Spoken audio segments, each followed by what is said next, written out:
We either learn to master money or it will master us. So it starts with an understanding where money is never my identity, good or bad. Scott Donnell, welcome. Founder of Gravy Stack and the author of Value Creation Kids. Scott Donnell. If you have an abundance mindset, you're able to see even hard things as opportunities in disguise. As blessings. As blessings. The hardest things in my past, I'm talking hard, gut-wrenching, near bankruptcy, miscarriage, death. I could either say, screw you to the world for this, or I can say, what am I to learn here and how can this be of service to others? Wow. So you want to know the number one strategy of the top 100 families in the world? Yes. Okay. It's teach your kids to create value first, not money. How can someone start to reprogram their psychology or mindset in order to develop something healthy around their values? Yeah. So they can teach that to people in their family. An easy way. Really? Legacy is raising children and grandchildren to blow by you in every way. Wow. That is the true hack for all financial competency. What is money? Let's get into this. What is money? Welcome back, everyone, to the School of Greatness. Very excited about our guest. We have the inspiring Scott Donnell in the house. Good to see you, man. Good to be here, Lewis. Thanks for having me. Welcome to the show. There's something that I'm interested that you have done that I'm interested in learning about. You studied over 100 multi-generational high net worth families for over a decade. Yep. And you studied what works, what doesn't work, how they build their wealth, what they do with their wealth after they die, how they pass on the lessons or the money to the family after their legacy's over or when they move on. What are the strategies that these 100 high net worth families have? The three things they all have in common that keep them in peace with the money they're making and have good relationships with their family and their kids to make sure that money doesn't ruin their lives. Yeah. Well, that's the first thing. They have a correct view of what money actually is. What is money? But let me back up for 2 seconds because I'm not just studying the richest families in the world. Half of our families were the richest or were on track to become extremely wealthy, who gave, who were generous, who stewarded it well for their family's investment. So one of the main things I want everyone to hear is one of the biggest things I learned with the best families in the world is that they believed in heritage over inheritance. What's the difference? Well, inheritance is just leaving them stuff, leaving them money. This is what the whole financial world is trying to get you to think. Yeah. Your job is to die with assets to take care of them. That's what you should define as love. And I'm like, no. 90% of generational wealth transfer, gone by the grandkids. Really? Gone. What people don't study, because I'm a 7 million families, this is my world. I wanted to know what was underneath that. Okay, what happens if you just pass on a bunch of money and assets and homes and stuff because you love your kids and you want to take care of your grandkids? What happens if you pass on money to kids or grandkids that don't understand money? That's right. If they don't understand it, you get a whole host of nightmares. Mental health, imposter syndrome, I didn't earn this, I know I didn't earn this, lottery ticket. Why does everyone that wins lotteries go crazy and go broke? They end up giving it all or in bad investments. They don't know how to manage it. They don't know how to create value in the world. They don't have the right relationship to it. And then there's mental health, violence, addiction, estrangement of kids. So many breaks in relationships, divorce, destruction, rampant. Because of money. Because of the money and the stuff. Or at worst, they're just waiting for their parents to go. Like how many people, it's very hard for people to admit this, but even if you're doing well, and then you're dealing with assets of an older family member, you're just for the last 10 to 15 years of their life, you're thinking about it a lot. You're consumed by it. What, like when they're going to go so you can get their stuff? Yeah, so then they stop risking. Because they know eventually they're going to get this. You stop creating value. You don't take that chance. You don't build that new thing. You don't start that company. Like I'm going to wait for the pay. I'm in this boat in a way right now. I've got a big payout coming at the end of the year. Really? From an exit of a company 3 years ago, with the last 5% is hitting at the end of the year, and it's a guaranteed, big check. And I'm looking at it and I'm teaching this and learning this from these families, and I'm unpacking and realizing that at least once a week, I'm like, yeah, but that's coming. Right. So, I don't have to work as hard. I don't have to add value here. I don't have to take that chance. I don't have to create that value. I don't have to dive into learning this thing. I'll do that after this. That'll give me all the freedom and peace to do it. Give me cushion. The same entitlement mentality. Wow. So inheritance has a lot of inherent problems. But if you focus on heritage, which to me is a last name that means something, the values of the family, it's the mindsets, the skill sets, what we care about as a family, right? When somebody hears the Howe's name Yes. in the world, what's the smell? Mm-hmm. What does it remind them of? What's the feeling? That's it. What's the essence? Yeah, the Danish have a term called hygge. It's the feeling you get when you walk in someone's house. That's the smell of their family, the scent. Hygge to me is heritage. So I believe families need to work on heritage instead of inheritance. If you get heritage right and you're training them up the right way, then really the inheritance is less of an issue. You can still leave some. Yeah. I'm not like tough love, let them scrape. Like I'm not that Give them guy. zero. Yeah. I'm not that guy, but there's a process for this, right? There's a difference between an I love you gift and a coasting gift. What's the difference? The moment it kills their desire to create more value in the world, you've moved from I love you to coasting. And the bigger problem is that when you have multiple children, one of them might be a high earner. Like if my parents died and left me tons and tons of cash, at this point, I am financially competent enough, 6 businesses, millions of customers, thousands of employees. I know what to do to steward it well, and it's not going to ruin my identity. I'm not going to say who, but other family members, cousins, other people, if they got the same amount of money, would crush them. Really? They yeah. What They all want it. What happens to someone psychologically Yeah. when they are given a large sum of money that they have not earned, Mm-hmm. and it's too large for them to really steward in a healthy way? Yeah. What happens psychologically to a human being when you win a lottery that's too big for you to understand and comprehend, Yep. too much money, or you're passed down an inheritance that is too big? Yeah. Well, it's like a participation trophy on steroids. So this is why if you're not prepared for the blessing, for the reward, Yes. there's this verse in the Bible, okay? I don't want to get too Jesus on you, but there's a verse in the Bible that says God's not going to give you more than you can handle. I actually believe that that's not pain and trials. I think that has to do with blessing and reward. See, what I think is God actually helps us through the hard stuff. Like the hard and the trials of life.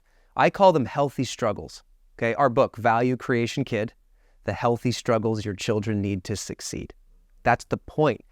When you go through healthy struggles, right? Things that grow you, you're refined. You learn how to create value. You learn humility and empathy and strength and inner confidence. Yes.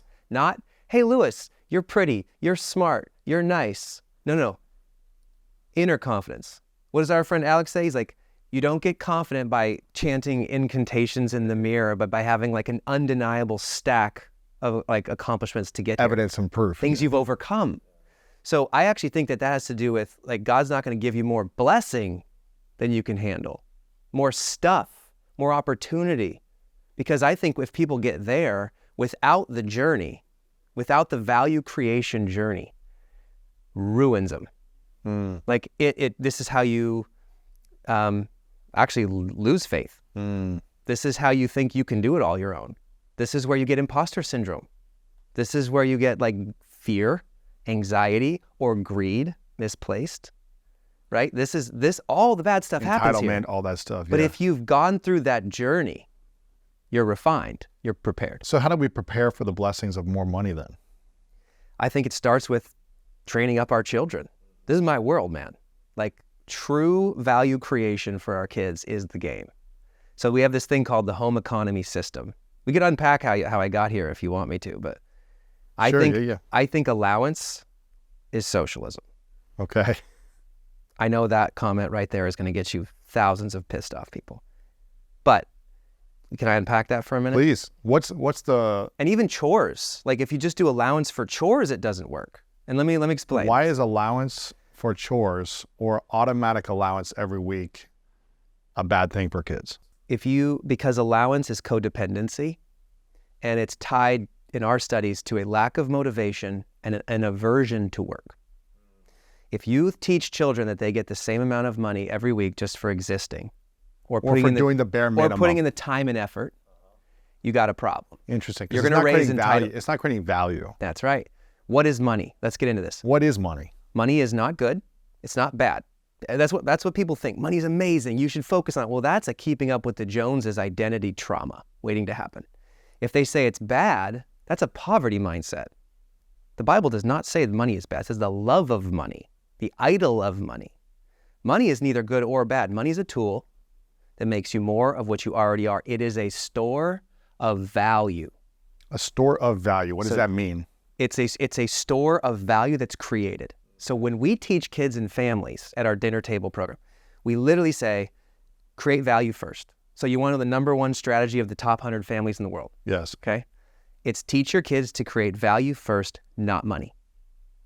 Because money is a store of value. You have to go back to first principles. If you focus on value creation, material value, what you create and produce in the world, solving problems, financial reward is the reward of that. Emotional value, good friendships, how you think, how you feel. Spiritual value, how you love, how you live, mindset, lifting you up above your issues to a higher calling, to God, getting out of your ego, and that's spiritual value. Yes. So if we can teach our children, hey, we're going to be value hunters in this home, that is the number one greatest asset you could ever give them. It's an unfair advantage for the rest of their life. Wow. And what you don't do is you focus on the money side. So you don't talk about the money. The money comes as a result of value creation. So back to the It's allowance. the reward. Allowance teaches them nothing about creating value for money. And then what parents do is they say, well, my kids do a list of chores and I give them an allowance. Okay, so now that's value because they're helping out around the house, so they're contributing, right? But the problem there is that half those chores you should never tie to money. You should never pay your kids to make their bed and clean their room, do the dishes and trash, homework. That should be just a way of living. That's the role in the family. Yeah, this is what we do. We call those expectations. Yes, standards. Right? Yep. So that's why chores doesn't work at the first part. The other half, those chores, should be a menu of ways to earn. And it should be unlimited. Okay? And then, so we call those gigs. So this could be a list on the fridge or wherever that's like, right. Here's 100 gigs. Yeah, or make it up. Or make up a Go gig. find ways to create value. And I'll tell you how much our, that's worth for me. And that is the winner for every single That's family. The interesting. moment your kid starts hunting for ways to create value at home or in the neighborhood, we call those community gigs. Now they're going out and having a lens to see the world, not what I can get, but how I can create value for others. That is the true hack for all financial competency. What are the 3 most valuable gigs that you have at your home that you ever gave to your kids or they gave to you and you said, yeah, I'm willing to pay more for that? Yeah, we're at a point now, they have about a dozen gigs that are on the list. And our system, the dinner table program, you literally get a printout for the fridge. It's auto repeating. You can pay your kids every week. It's a payday. But remember, we have expectations, we have gigs, but we have expectations are separate. That's free. You don't get That's table paid. stakes. You don't get paid That's for showing right. up and living a standard of excellence. That's right. But the gigs, we break them up. So there's action gigs and there's brain gigs. What's the action gig? Action gigs are kind of what you might think of some chores, like sweep the garage, Do the wash a lawn. window, something in the yard, clean a bathroom, make a meal. Brain gigs are my favorite part. Read a book and give me a report on it. Yep. Podcasts, TED Talks. This one right here. Parents should be like offering up $4 if their kids tell their parents 3 things they learned from this and 1 thing they're going to apply to their life. Yeah. We call those brain gigs. No sugar for a week. I am statements every single day for a month. Interesting. These should be tied to value because it's creating value with your brain. You and I, our whole life is creating value with our brain. Way more than our hands and feet. Mm-hmm. Why are we not teaching that to children? Right. Homework is an expectation, but there should be a ton of brain gigs. So my 3 favorite, I'll give you my 3 favorite, and we automate these in our app, okay? Subscription hunt. What if you had your kids... Save me money. What if your kids go cancel all the subscriptions that you forgot you were paying for, and they hunt and find them, and you're giving them a cut? Yeah. What a brilliant brain gig. Uh-huh. Couponing. The average family in our system, the kids and the teenagers starting as young as 6 years old are saving them 26% on groceries. Wow. by learning to find the 4 ways we teach them to get coupons. And they get a cut of They their get a savings. savings cut. It's all automated. And then plan the next family trip.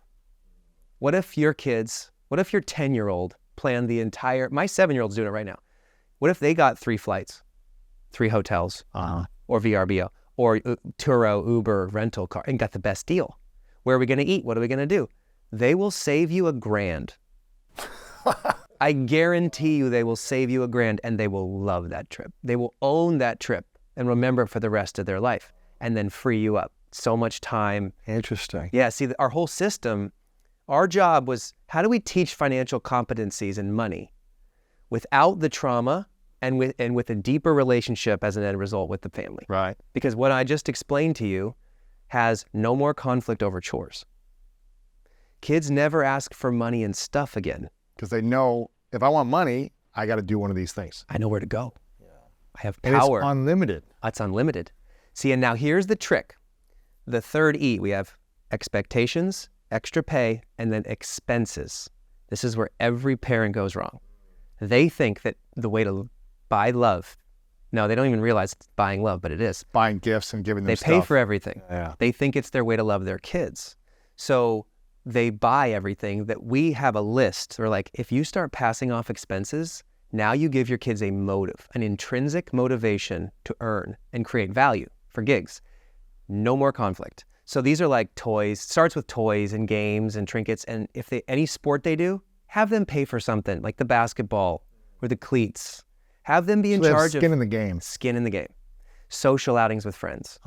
My favorite one, birthday presents for your kids' parties that they go to. My 7-year-old Reagan, a couple weeks ago, she was the only kid that went to the ninja gym party. Yeah. She's the only kid at the party that bought the present. Because we told her, it's on her list on the fridge. She knew ahead of time. We didn't have to tell her. She knew.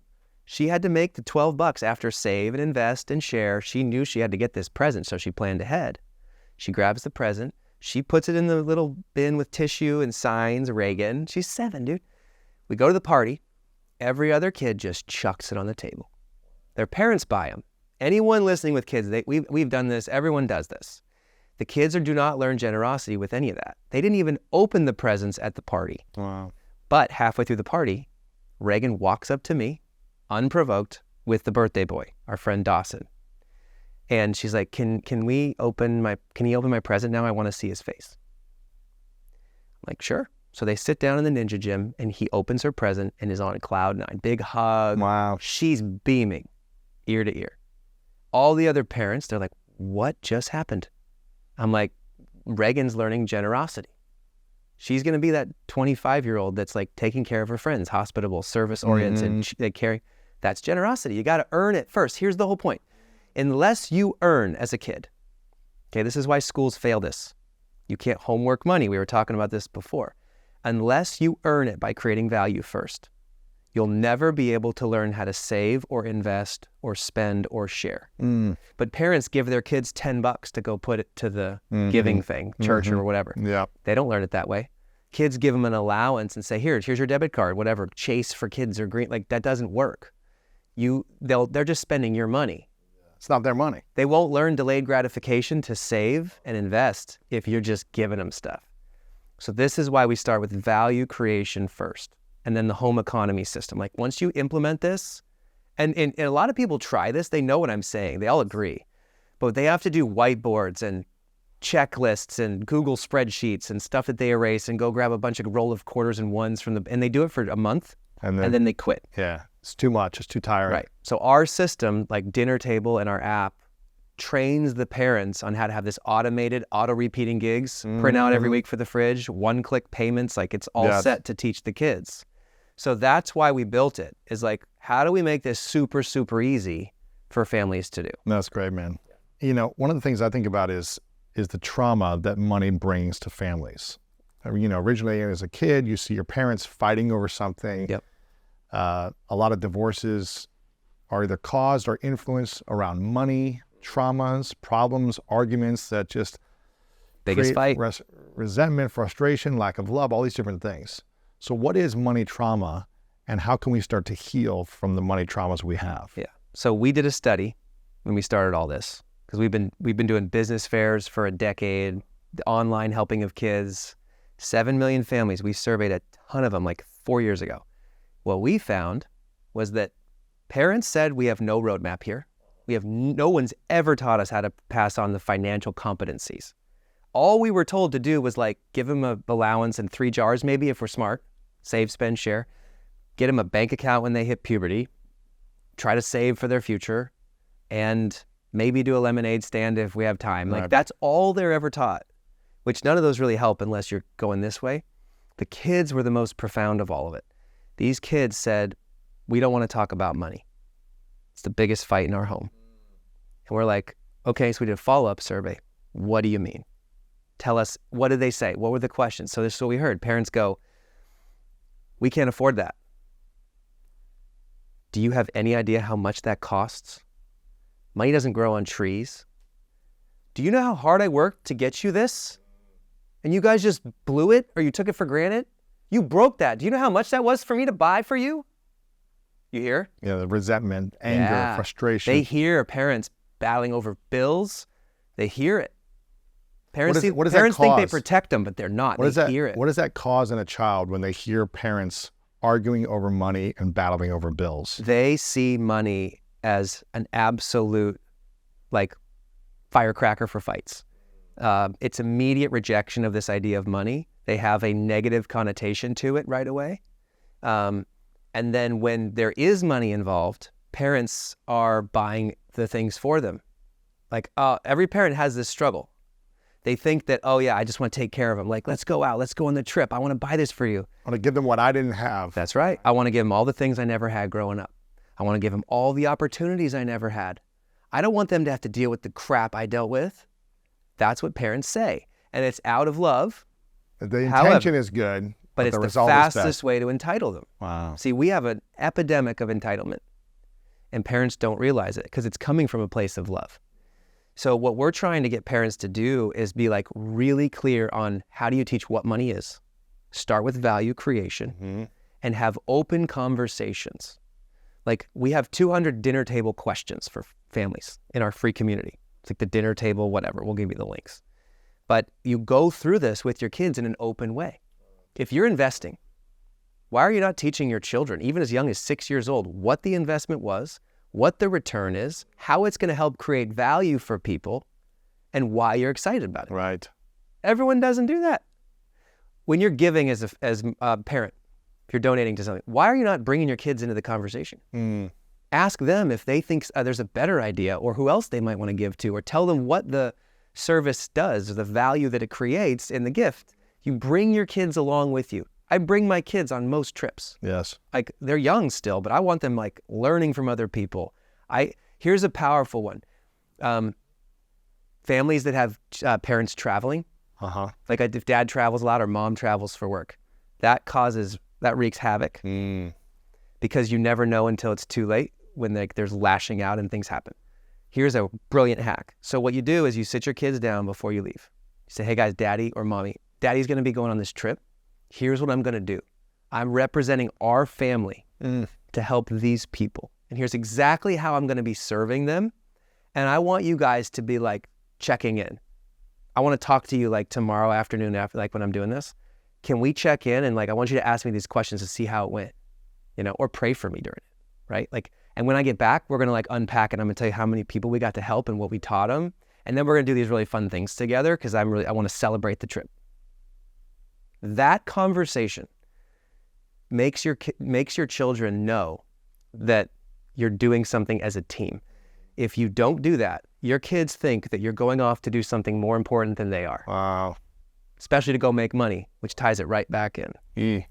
Me making money is more important than you if you don't have those open conversations. Yes.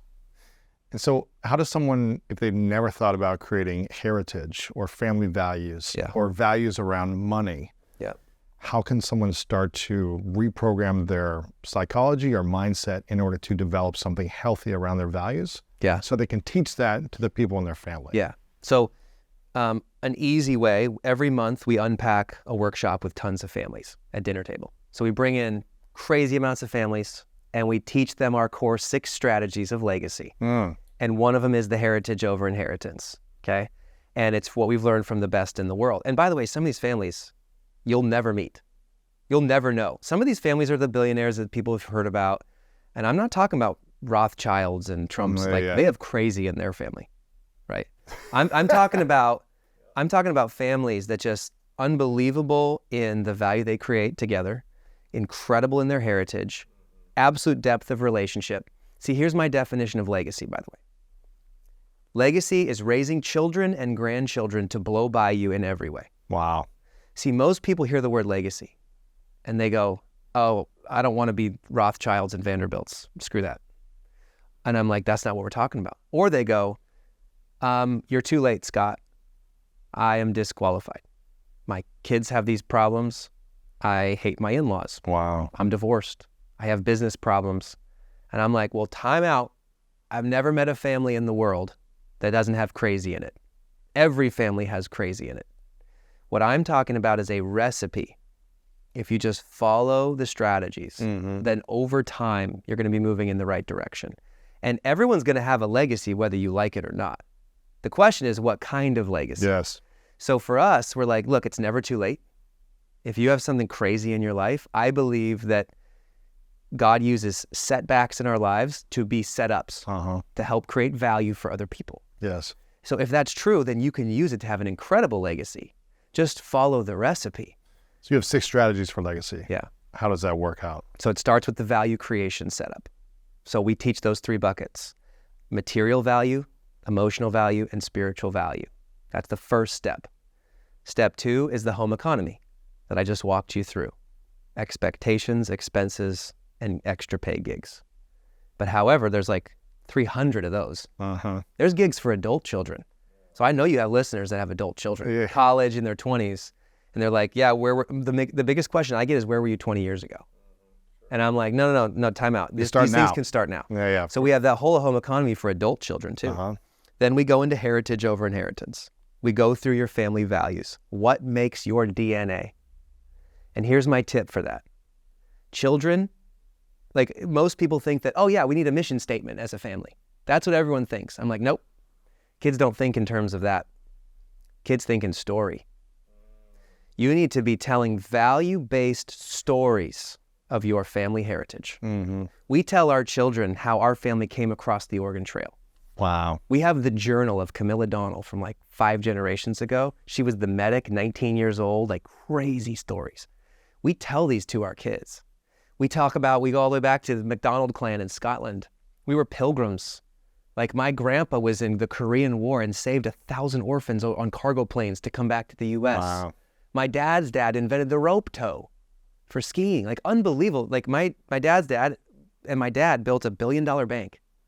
He was Ronald Reagan's bank chair. Wow. Barney Bixma up in Washington where we grew up. I have streets and parks named after me up north, right?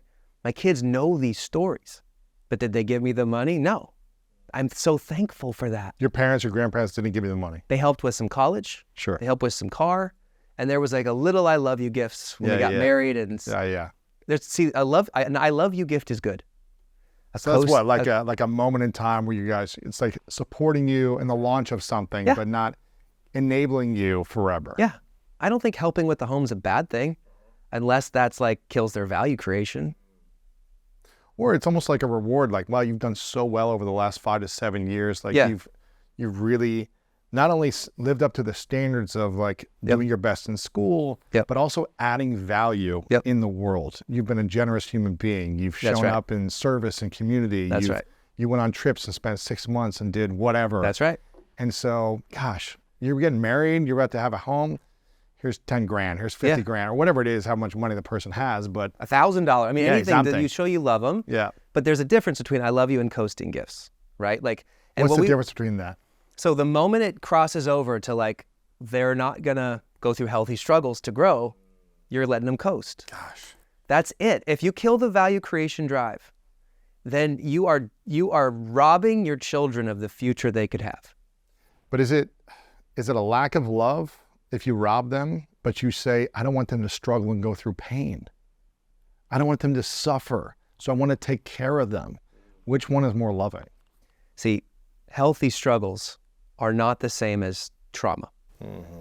Trauma is neglect, abuse, Yes. tough love, even. Those are unhealthy Like struggles. extreme tough love. Yeah. Healthy struggles are emotional skills that come out of this, relationship skills, business skills, practical skills, financial competencies. These are the outcome of healthy struggles. See, the difference here is a healthy struggle is a struggle that you're with them in. I'm on your team. I'm your coach. I got your back. I'm here to support and love you through this. An unhealthy struggle is where you're like causing the trauma from it. You're either with them in it or you're impressing on these problems. And so the goal here is to have good processes and protect your relationship. Yeah. That's the whole point. Right. Okay, so this is heritage over inheritance and what makes your DNA. So you have a process for We help families unpack their DNA. DNA. So they get It's a not crest. it's not a mission statement of our family. Right. It's But you build a family crest. Yeah, it's like acronyms and crests love and that. stories I that you're love that. telling. And we have a whole dinner views and I love that. conversations around it. See, here's the thing. If you don't give your kids an identity of what it means to be in your family, they will find that identity somewhere else in the world. See, in the last 10 years, it's shifted. There's so much popularity of social media, text group chats, YouTube channels. Teenagers are hunting for identity.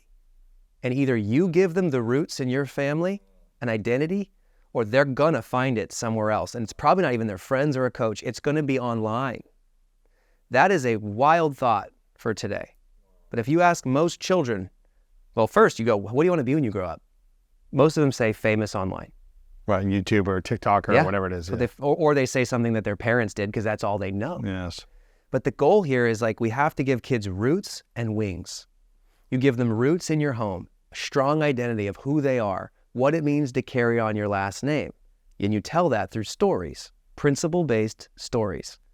Like in 30 years, your kids are not going to sit around the table looking at a wall at a mission statement. Right. They're going to tell stories. Right. So what would you say are the main values of the DNA of your family and your heritage? My kids say it every day. Faith, family, and fish. They know exactly what it means to be a Donnell. We love God, we back each other as a family, and fish, which is fun and adventure, integrity, service, and hard work.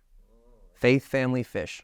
And we want them to learn to fish, just like I was learning to fish. Yeah. First business at 8 years old. Like I was trained. It's literally fish for, the 4 things in fish, but like learning how to fish yourself and not be given the fish. Yeah. My 3-year-old says it every day at dinner. And now we have a map. So now we're hunting for things that every night at dinner, like they're hunting for stories of the day. And they did to display faith, family, and fish. Really? Every day. And then we have a power clap because our kids are young and they think that's cool Yeah. still. But yeah, we're every day they're telling stories. And we're like, power clap for Sawyer. Huh. Yeah. They have this identity now.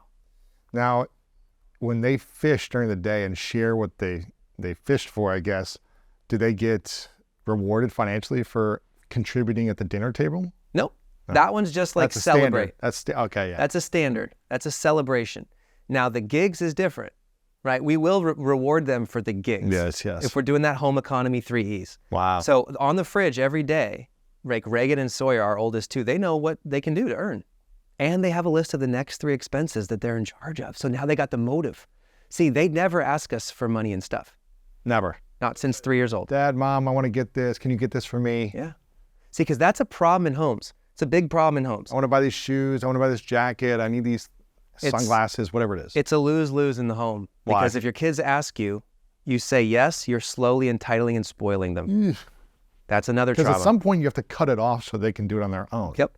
And if they've been 10 years, 20 years, you doing it, and Yep. all of a sudden, I don't know how to do this. And if you say no, you're the bad guy. Right. So what we did is we created a system where they don't even ask you. They just know exactly where to go.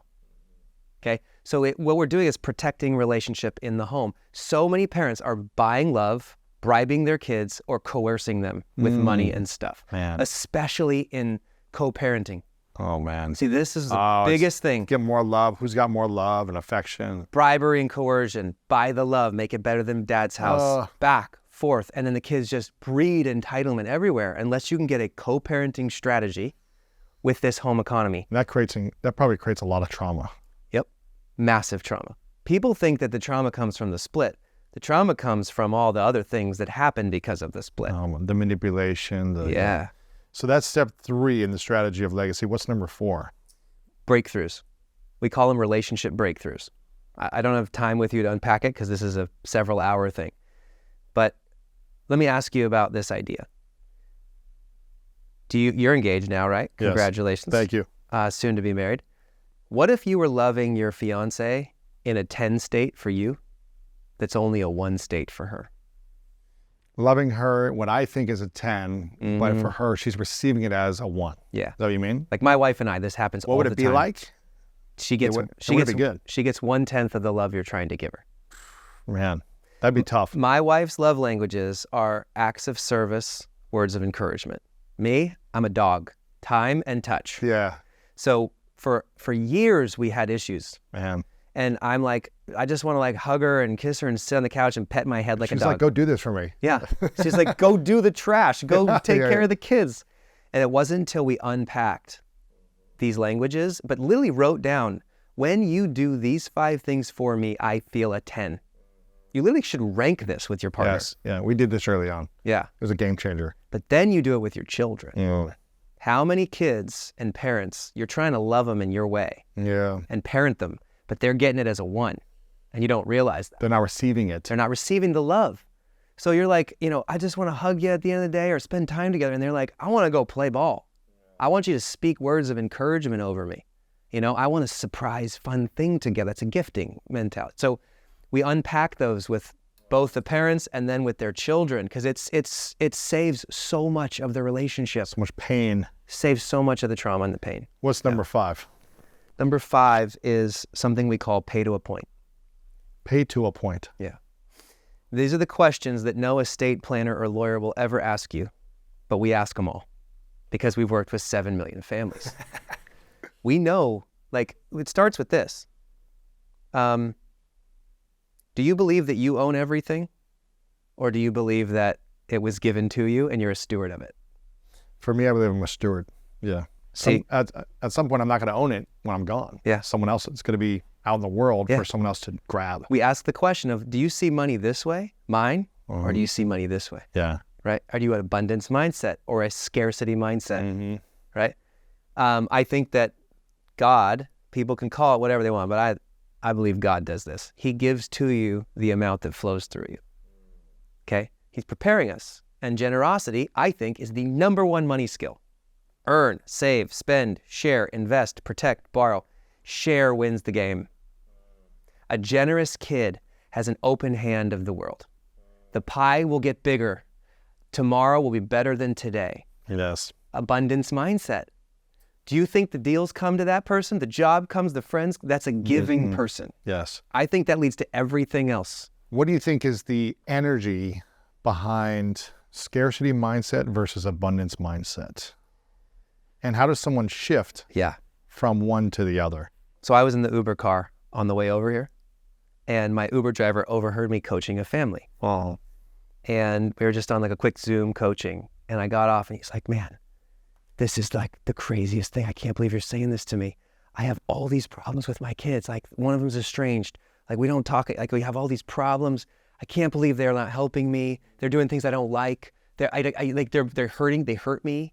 My ex, she hurt me. I am the victim in all this stuff.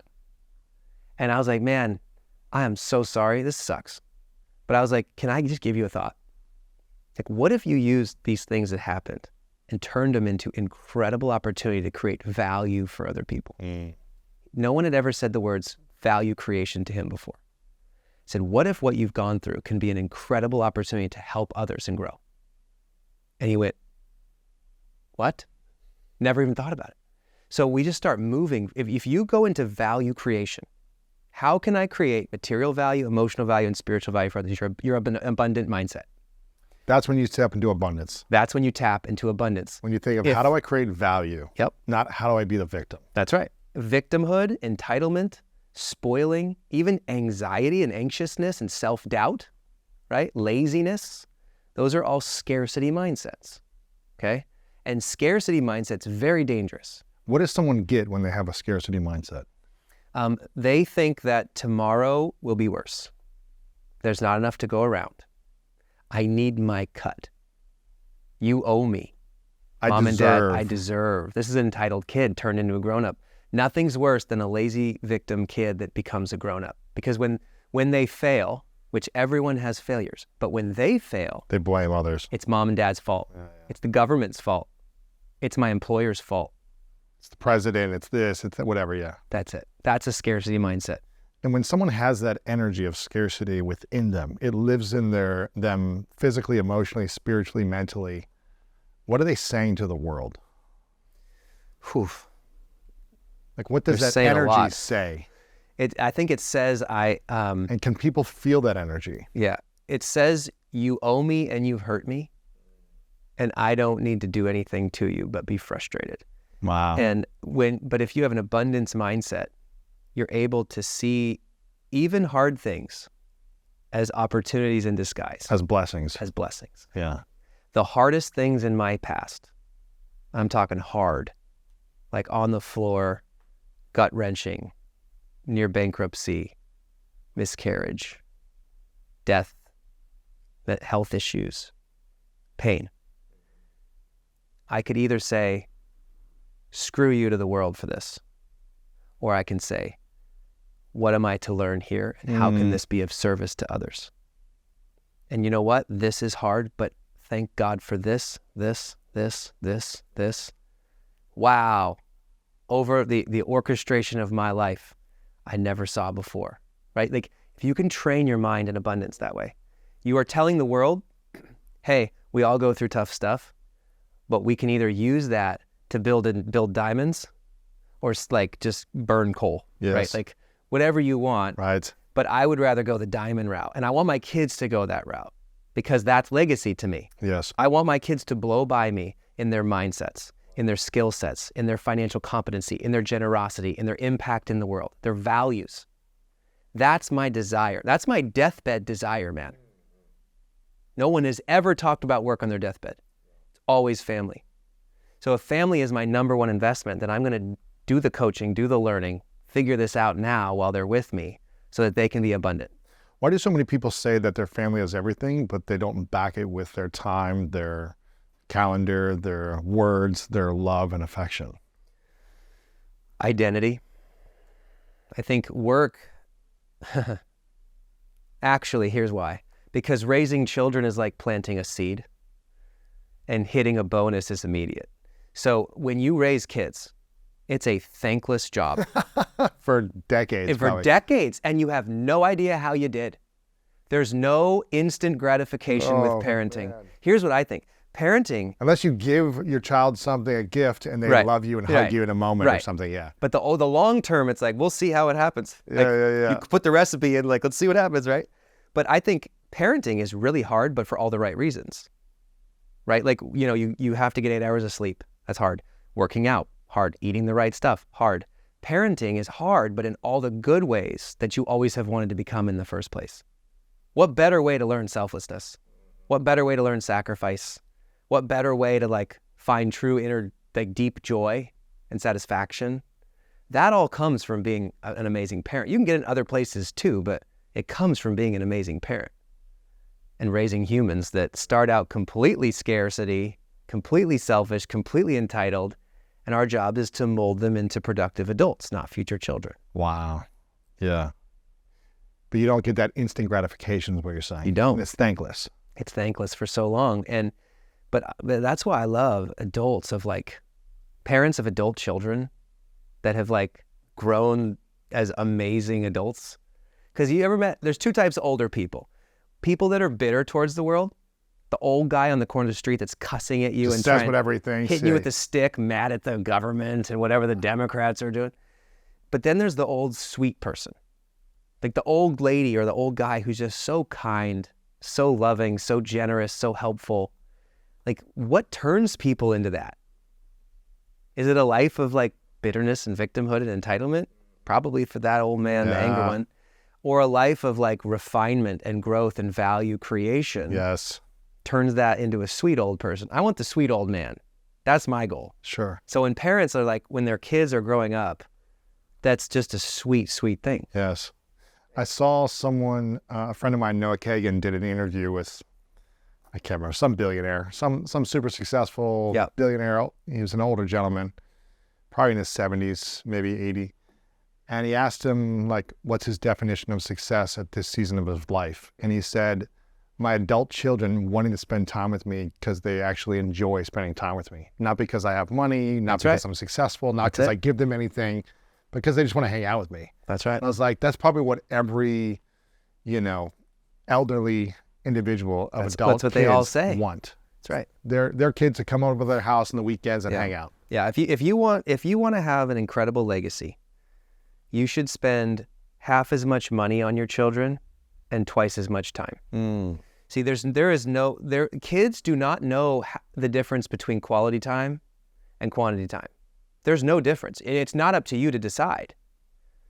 That doing Legos with your 5-year-old could be a core memory for the rest of their life, and you had no idea. Right. With children, it's just time clocked.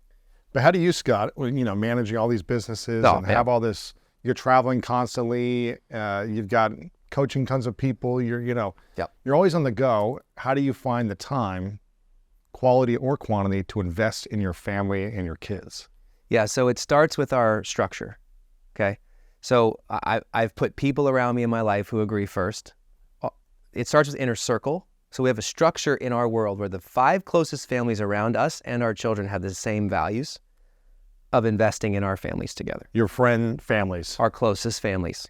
We are on the same mission in all of the values I just walked you through. And that could be together as all the families, or it could be like on the weekends we do this as anyone's welcome to come over. We're together on spending weekends. Family time. Yeah. Travel, this is our inner circle because this is done in community. If you're on an island, it's very difficult.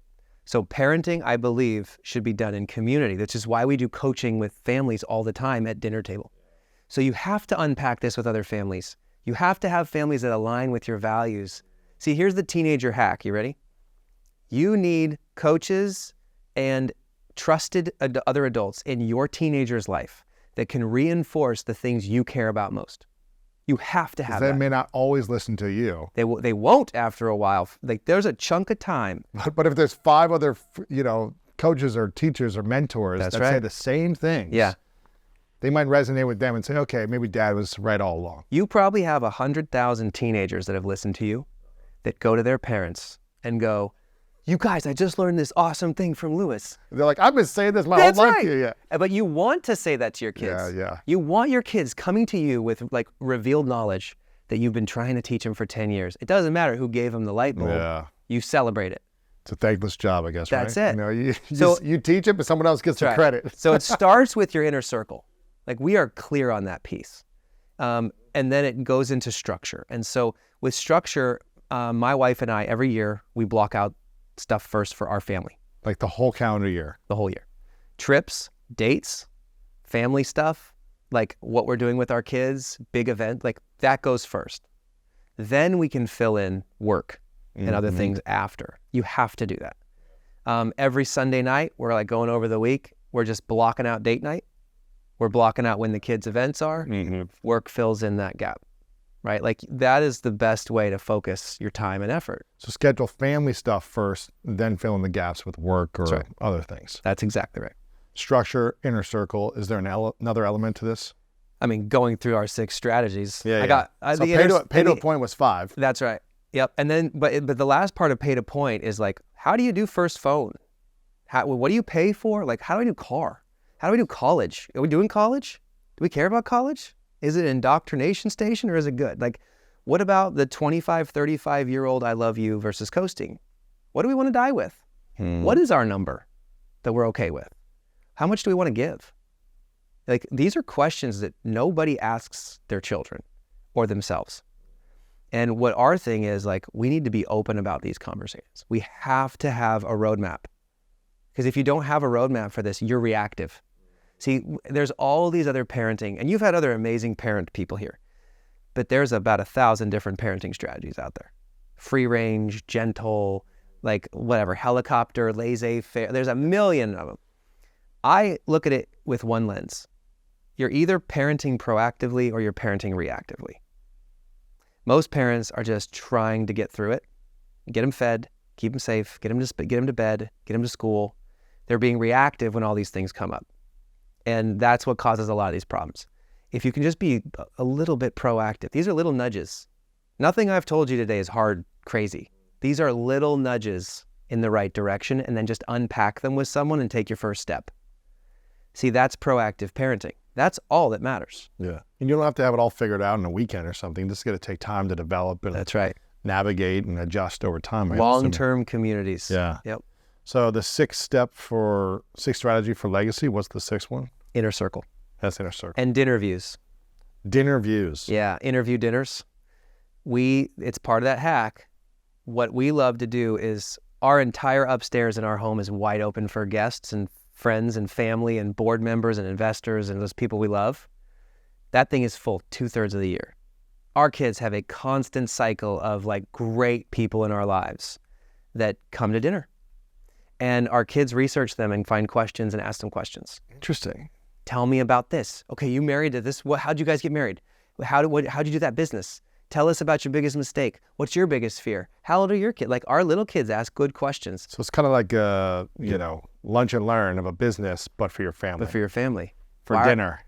And That's interesting. They learn from other people so much more. Sure. Yeah. A lot of families take for granted the kids and the parents, but when you bring other people that are reinforcing things, it just sticks. You could probably do this if you took 1 minute to think, what were the 5 most pivotal moments or conversations of my life? I know my 5. Those are with mentors and trusted people at events that happened that completely took my life in a different direction. Yes. That had that not happened, I would not be anywhere close to who I am today. Right. That's the power of doing this with your kids. How many, I guess, dinner views do you have? 3 a month. 3 a month. That's a good starting point. Yeah. But just like be intentional about this stuff, man. So here's another thing about inner circles. There's a study that came out, and I'm going to butcher the sources, but I think it was Stanford a few years back. They did a study on obesity and network. Uh-oh, tell me. Okay. They found, huge study, if you have close friends in your inner circle that are obese, you're 45% more likely to gain weight in the next year. Oh, man. And I'm looking at this from a different lens, right? Like this relates to families and children. So if that's 45%, but then they took it a rung out, if you don't directly know the person, but it's a friend of an inner circle friend, you're 20% more likely to gain weight in the next year. And if it's a third rung, friend of friend of friend, you're 10% more likely. Wow. And I go, that's the best analogy of inner circle and network that I've ever seen. It's probably the same thing around money. How is your inner circle related to how much money you make or can make? Your view of money, your generosity, your investing mindset, your delayed gratification thinking, your up leveling.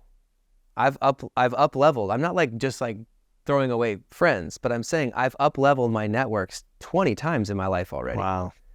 And because I want to be around the people that have stepped in my shoes and they're in one domain of their life where I want to head as the North Star.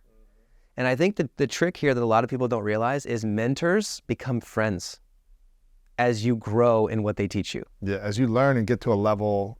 They're your peers. Yeah, exactly. And what a lot of people don't realize is that. And so some of my best friends in the world were mentors to start. Wow. Yeah. We have a lot of older friends that we love them and their families. And now I mentor their children. Wow. It's like a slingshot, right? I have a bunch of young guys in their 20s come over to our house every month around the campfire till midnight. And we just train, coach. They're asking, and all their parents are dear friends of ours. That's the best way to do it. Oh, that's cool. Yeah. Campfire. How many times do you do a campfire? Once a month. That's pretty cool. Bring them over. We do campfires and s'mores all the time. Really? Oh, yeah. We're always playing in the backyard and the pool and doing campfires. We have the gas fires. Oh, that's amazing. Yeah, man. Wow. Okay, so the 6 strategies for legacy: value creation setup, home economy, the 3 E's, heritage over inheritance, building your family DNA, relationship breakthroughs. Yep. Pay to a point strategy. Can I say one more thing on those relationships? Yes. We teach the love languages in the 10 states, but we also talk about forgiveness. Because I know the thread of this talk is trauma and money trauma and how we think about this, right? Money trauma is a massive issue. It's the only trauma that we wake up and work for the rest of our life. What do you mean? So when you're a silver spoon kid where things are paid for, okay, you know that you didn't earn things growing up. You're not fully prepared. And then you get there and you're like, I can't do this to my kids. Hard knocks, tough love, make it work on your own, because you usually screw up somewhere. And then it's like, you know, good men, strong times, strong men, weak times, like bad, weak men, bad times. And then that goes the cycle. This is what happens in families every generation. You come from like everything was provided for. I never had to struggle and grow, to like, you're like, oh no. And then your kids struggle. You either screw it up and your kids go back to nothing, or the other way where you start from nothing and then you grow up and you're like, I can't do this to my kids. I got to pay for everything and give them everything. So we teeter-totter. Every generation just teeter-totters back and forth, and it causes immense money traumas. And then the problem there is you're waking up every day and working for that trauma. With all the other types of trauma, you're like, how do I not think about this? How do I heal from this? How do I let this go? Right? You're trying to like get therapy and help at best and like move through to forgiveness. And like this one, you got to then wake up the next day and figure out, how am I paying the bills? Wow. So how does someone start to heal from these money wounds or money traumas then? Well, I think that the main thing we got to understand is we're told to forgive. Like the Bible tells us to forgive. I don't think the Bible teaches us how to forgive. Just says do it. Just says do it, and do it a lot. Because like to the degree you forgive others, you're going to be forgiven. I believe in that, but I don't think it teaches us actually how to let things go. Yeah. So we got a lot of really good training when we went through some really tough stuff. And it was through some of the top, I won't say all the names, there's like 6 of them, but they are trauma, forgiveness, let go therapists. And what you do is you basically go through a system where you can call forth in your mind what happened. Mm-hmm. Call the person forward that it was or the situation and declare what happened. Okay, and you're in a safe setting in your mind. Then you can actually move and feel that. And then there's a moment in every trauma or painful thing in our life where you can find what I call the gift. Doesn't justify what happened. Yes. It doesn't make it okay. What you do is you say, because of that difficult thing, I am now this kind of a person. And I'm so thankful for how I love my kids better. I love my new partner better. I'm better in business from this. Yes. I care about my health better. That's the gift. And now you can sit in that gift and feel that and swell that overwhelmingly. Yes. And when you sit there long enough, it starts to spill over to forgiveness, where you can actually say, I forgive you in love. That's the love, where you say, you don't justify. I forgive this. I can let this go. I won't let this eat me away anymore. Mm-hmm. That's actual forgiveness. Yeah, there's a book called The Gift from Edith Eger, who was a Holocaust survivor and talks about this gift, from being a Holocaust survivor, through all the pain and suffering and sadness and horror. And obviously, Viktor Frankl talks about the meaning, man's search for meaning with suffering, sadness, loss, breakdown, horrible abuse, all these different things. Yeah. It's like, where's the meaning in it? And it's hard to find it right away in the mess or the sadness or the suffering. It's usually later when we reflect back on the stories that we remember. Yeah. When we're adults and we get into our 20s and 30s and we have, breakdowns around money or anxiety or traumas, or we're not good stewards of it. We get into debt a lot. Yeah. Or we hoard it. Yeah. And we are scarce with it. We're not giving any of it away. It's all we think about all day, every day. We obsess about it on our accounts and all these different things. It's like there's anxious, there's avoidant, there's a lack of secure emotions tied to money and the stories that were created from these memories. Yep. How does someone navigate into a secure attachment around money? Yeah. Where they're generous, but not overly generous and giving it all away. Right. But they're also intentional and they save, and they're not getting taken advantage of. They're not taking out too much debt. Like, how do they have a secure attachment style with money? Yeah. So we either learn to master money or it will master us. Okay. So it starts with an understanding where money doesn't money is never my identity, good or bad. Money is never my achievement, my status, how other people think of me, keeping up with the Joneses. Or money I don't believe that money will never come to me. I don't believe that I'm bad with money. I don't believe that I'm not worth anything. Those are the negative poverty mindsets that hit people all the time. Mm-hmm. Those both need to be rejected. And what you need to do is you put money in its proper place as simply a store of value. And I'm going to focus on being of value to others. And then being disciplined when I do get money, right? There's two sides. Money comes from creating value, unless you steal it. Money comes from creating value for others. So what are my skills? What are the ways I'm creating value for other people? In the material value, right? There's other types of value. But in this world, what do I love to do? Where am I creating immense value for other people? And where am I really good at things? We call that the sweet spot, okay? This is very controversial, but I don't believe in a calling. And all my the God friends, and I love God, they're like, how dare you say that? There's a calling for everyone. I'm like, yeah, but then when something goes wrong, you think you missed your calling. I don't believe in any of that. I think that God gives us incredible skills and talents, things that we love to do. Because some people love things they suck at, and they're really good at things they hate. And then that has to meet huge needs in the world that create a lot of value. It's a sweet spot. And that's what we need to do with our children, okay? We often ask kids, what do you want to do when you grow up? That's a bad question. You got to ask your kids, what lights you up? And then you hone What skills. excites you? What excites you? What is a big need in the world for you? What do you think is a huge need that we can solve? Get them thinking that way. And when you're focusing on creating value in the world, a lot of that baggage just kind of melts. Mm-hmm. They talk about if you're depressed or suicidal or sad, the best way to get out of it is to go serve somebody. Go help someone. Yes. Go encourage somebody. It's the best, quickest hack. So that creates value.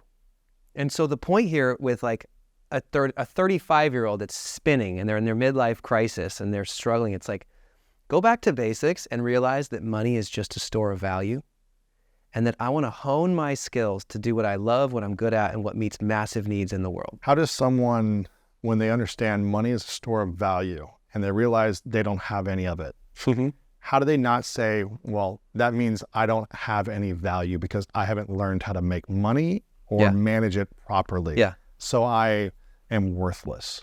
Money is not a store of your value. Money is simply a store of its own value.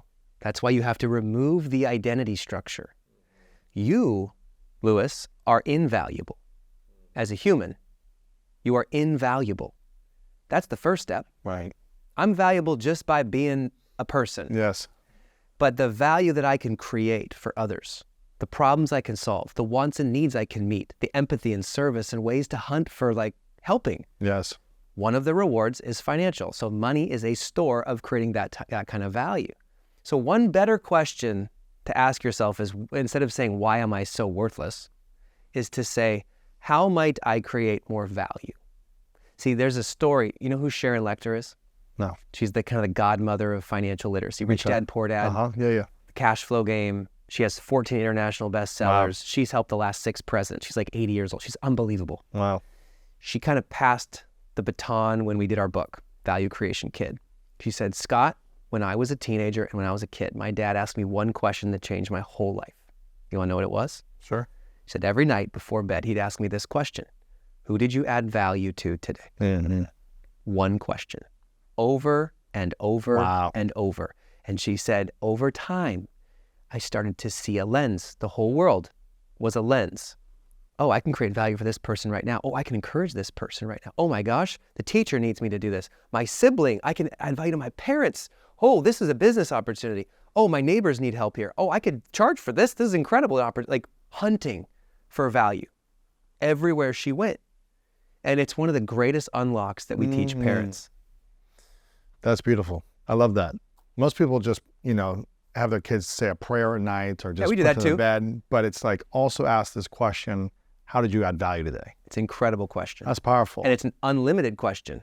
It's not a yes or no. Right. Because you want kids to be, the spirit of play, right? Make it a game. Make it a game. Make it fun. Until further notice with your children, celebrate everything.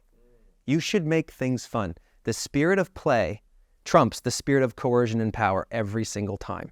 If you have a defiant kid If you have a kid that's just tough, it's like, this kid battles me. I got to sit there for 30 minutes after dinner to make him take that last bite. Everyone has those kids. I have one. Wow. The way to win that is to win their heart. Mm-hmm. You have to have fun. Yes. Enjoy that child. If you can enjoy the child and play, you win their heart. Wow. And then you win loyalty. Yes. And then all those tough traits that you were frustrated at before now get to be used for power. See, that kid grows up, they're not going to be swayed. They're not going to be, bullied. They won't let other people bully, in fact. If that's a teenage girl, when you win that loyalty and you win that heart, they're not going to be taken advantage of. They're not going to let the bullies and the cliques tell them who they are. Wow. You see the power of that kind of a kid? Yes. So the key is to switch it. What is the big risk at stake when someone attaches their identity with their self-worth to their net worth? You might have just asked the hardest one. This is why it's so critical to remove what money is. Okay? It's a tool. Like when you swing a hammer, do you think you're the hammer? No. You're not. Right. Money is a tool, store of value, and it's a tool that makes you more of who you already are. If you're a jerk and you make $1 million, you're just going to be 1,000,000 times the jerk. If you're humble, if you're generous, if you're kind, if you're diligent, if you have delayed gratification, if you're caring, you're going to be that 1,000,000-fold with more, right? It makes you more of who you already are. Yes.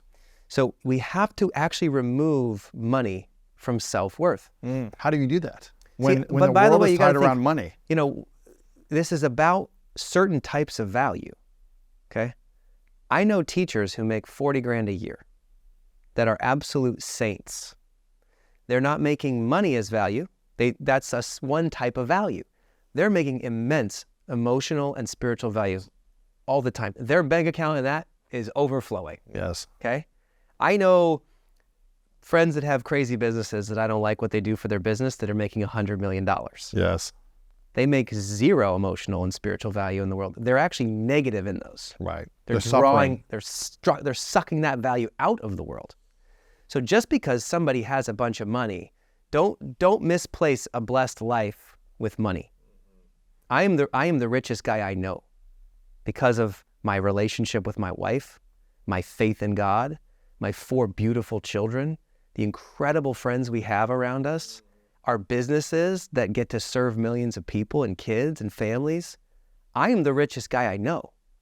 But we like to give way more than we like to invest even. Like that's true wealth. So don't tie it to the dollar amount in the bank account. You have to think of a broader view of value. When people's network of friends or family tie their value to material things, cars, The Joneses, possessions, keeping up with the Joneses. Yeah, their credentials of how much they paid for something to get a college degree, and look at me, and all these external things that create validation or identity for them. When that's a part of their upbringing, their parents, their siblings, their friends, their whole inner circle, how do they break free of that without breaking free of those relationships fully and just divorcing their friends and family in their life? Yeah.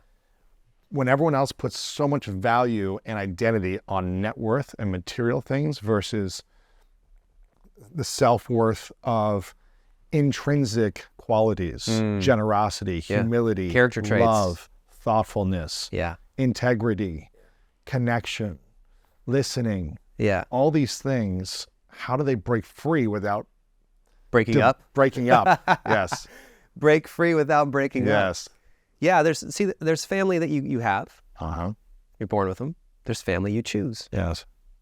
You and I have our value sets. We would agree that it's good to be financially secure and create value and continually grow that, not stealing it. Yes. Create a lot of value for a lot of people, and the money takes care of itself. Yes. We also agree in character traits, mindsets, like self-worth and self-confidence, the other value buckets. You need to figure out what your top 10 list of your values are. How you view money, how you view for relationships, how you view God, how you view like what matters most in your life. Mm-hmm. Have you ever written those? Have people ever written those down? Most don't. Most like sway, and they just get whatever social media tells them. Yeah, react or They sway. react. Yeah. So get that clear, and then you say, now I'm going to hunt for my family. Doesn't mean you break up with a sibling or a parent or someone. It just means you may not give them the weight because they haven't earned that. Just because you're related to somebody doesn't mean that they have the say on your identity.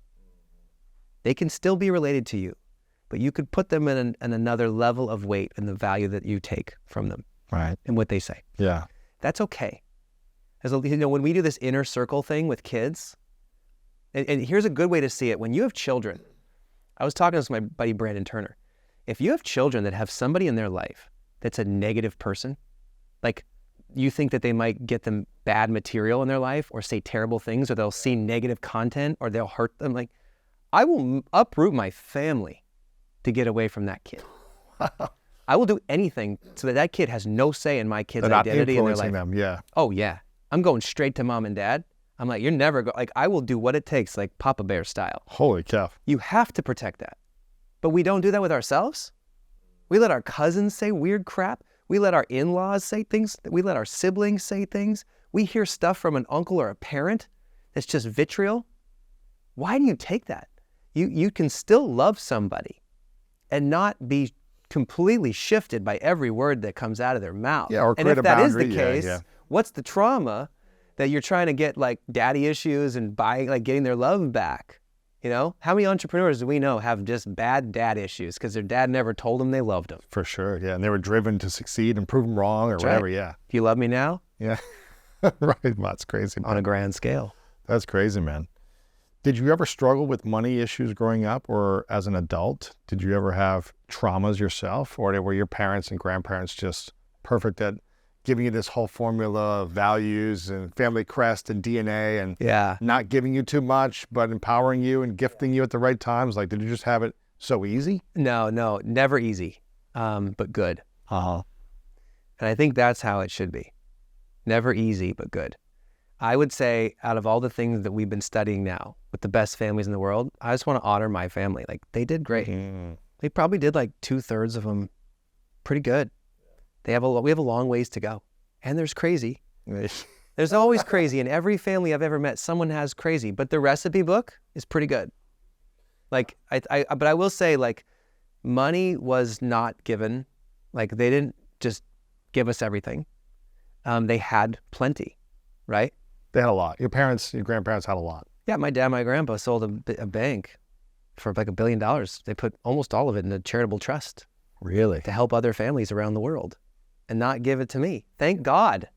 I am so thankful for that. Were you ever resentful of that? Never. Were you like, how come you didn't pass me this $1 billion? Never. They helped with some college, help with like some car. When we got married, they're like, you guys are awesome. Here's a couple grand. Like, Right. Thankful. But I didn't expect that.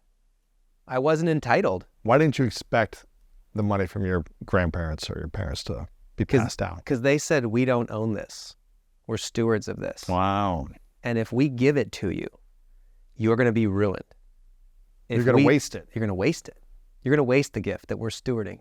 We want you to learn how to fish and hunt because guess what, Scott? You're going to blow by us. And I have. Because of the way they've been speaking into me for 3 decades. Wow. I've blown by them. Thank God. So yeah, I'm so thankful for that. I had delayed gratification when I was 10. Like, it only came from that. And so, yeah, man, I'm not like one of those like horror stories turned like redemption. Sure. I've had my struggles. God is constantly using my life and my business career and new investments to like grow my trust and grow my abundance mindset. You know, I feel like God was telling me the other day, can you outgive me? Really? What does that mean? If you ask God the question, Lord, like, how much should I give? What you're really asking is, how much can I keep? Right. How much can I keep for me? And also. Yeah. But I believe that God gives to us at the level that it flows through us, not just financially, in all ways. And so it's really important for people to think about, like, is it yours or is you stewarding it? So how do you make a decision on how much you're going to give, and maybe this has evolved over time, but at this season of your life, Yeah. when you think, God, how much should I give, right? Yeah. What are you thinking about in terms of your financial donations or generosity on a yearly basis right now? Is it thinking, I'm going to give 99% of my money away to charities and, things and churches and charities that need it more than me because I have so much and I know more is coming in? Is it 10%? Is it a percentage? Is it a feeling? Is it an energy exchange? How do you make those decisions of how much to give? Yeah. The first question I want to ask is, all this I'm a steward of? It's not mine. It's not mine. That's how how much, you think. So you don't think that the money that you've made or earned is yours? Nope. When money comes in, when you get money in I don't think my whole life is mine. I believe my whole life is, like, I'm a steward of my whole life to God. Yes. That's just my money, my energy, the love I give, my relationships, my network, my health, my body. Like, it's all a gift. So when you have that mindset, it's so easy to have an abundant mindset. Yes.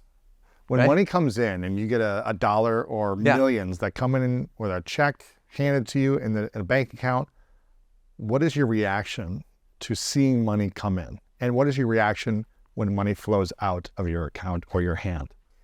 Well, when we got our first big exit, my wife's knees buckled. Yeah. Like, it was crazy. And she started crying. And I was like, whoa, where's this coming from? She's like, I was a teacher when we met, making $38,000 a year. And we just made enough money for our great grandkids to be just fine. Wow. And I said, that's the wrong way to look at it, though, that's right? right. Oh, man. She knew we weren't going to keep that. I said, it's incredible, but now we get to steward it. Ooh. So now, like, we've been helping all over the world with it. Like, we put it charitable trust, so you get the tax deduction, so you can give more. So wait, so how does that work? You put the whole thing into a charitable trust? Not the whole thing. Okay. No. We have investments. I mean, I'm still reinvesting in my companies. Yeah, of course. I knew that God didn't want me to sit. Go create more value. That's right. And so you got to invest it in other ways to add value. That's why retiring is like telling God to take the parts back. Like, why would you do that?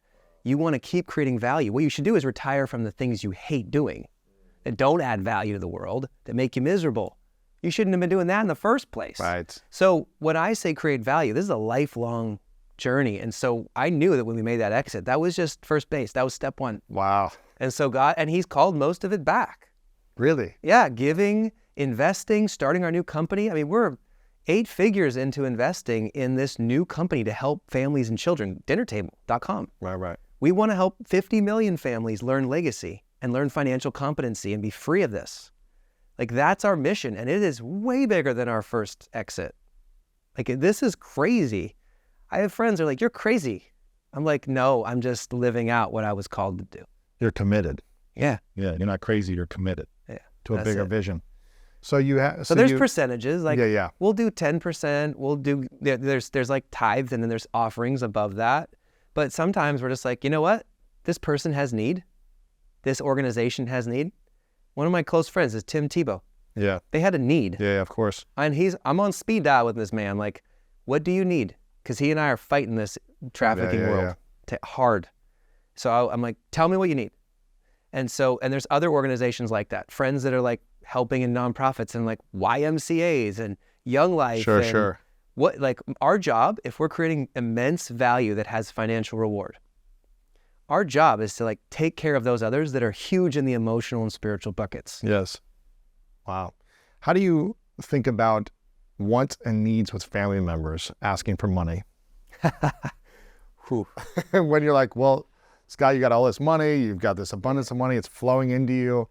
I could really use 10 grand right now because I'm just struggling and going through a hard time, or, I'm sick, or I've got this thing I want to do. I need to invest in this, program or coaching or schooling.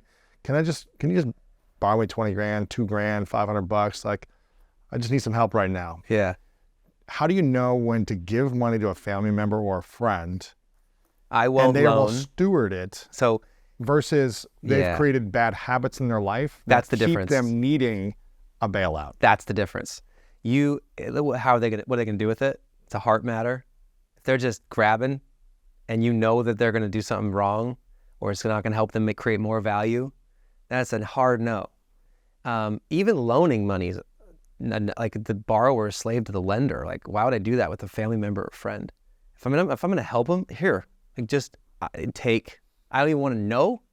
Like this never happened here. Like I'm just not. There's no strings ever.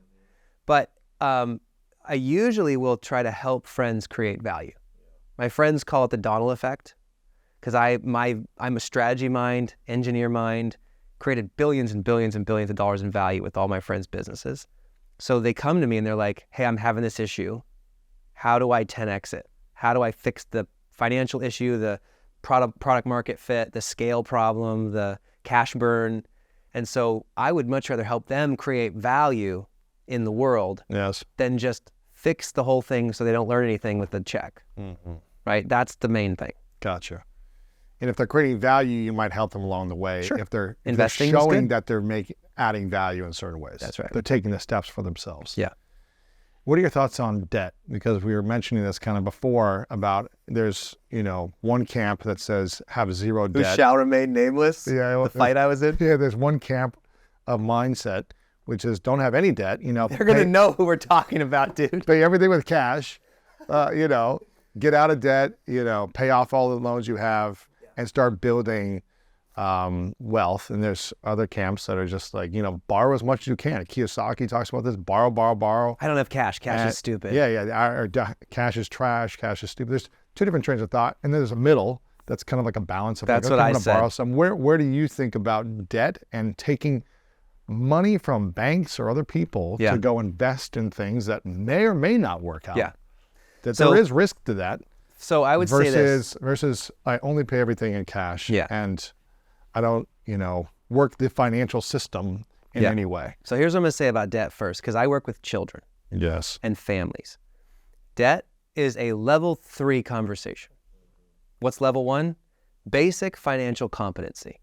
If you're not spending less than you make, debt shouldn't be a part of your life. No. Get out of debt. Pay off high interest first, get out of debt. Spend less than you make and invest the difference. That's the key to all wealth. This is level 1. When you spend on needs first and then wants, right? Save first, pay yourself first. We tell this to children all the time. In our bank account for dinner table and gravy stack, you make $20, you don't get to spend all 20. You're saving first, 20% automatically. You're giving 10% automatically. And then the rest goes into your debit card jar where you're spending on needs first and then wants, and get very clear about what's a need and then what's a want. What's the difference? Yeah. See, these are level 1. You need these like Nike shoes. Right. Do you? Yeah. Then that's level 1. Uh-huh. Level 2 is increasing your value creation, charging for results, not time and effort. The greatest unlock that I ever teach young kids and teenagers, because their parents finally learn it, is to charge for results, not time and effort. I was just coaching a 12-year-old kid in Colorado the other day. Could take me 10 hours or 10 minutes. That's right. If I can get the result done in 10 minutes, that's right. I want to get paid for that. Yeah. We shouldn't be charging for just showing up and putting in some work. If you want to have a life of wealth and value creation, charge for results. This 12-year-old kid was mowing a lawn, and he was like, I made $71 today, and I'm like, that's awesome, buddy. Did you work hard? He's like, I worked really hard. I was like, want to make 1,000 tomorrow? He's like, yes. I was like, here's what you're going to do. Tonight, you're going to go to the next neighborhood and put a piece of paper on all the doors. Say, hi, my name's Brody. I'm going to every door tomorrow, and I'd love to mow your lawn and pull some weeds around it for $40. I'll see you tomorrow. He goes around, hits 25 houses in 8 hours, whatever it was, nails it all. And he is hustling. But he's sitting there just like, I'm charging for value and the result, not time and effort. Mm-hmm. So he made $1,000 instead of 71 in a day. And his whole mindset shifted right there. And most parents who hear that, they're like, there's no way that's possible. I'm like, really? Start thinking about value and start thinking about results.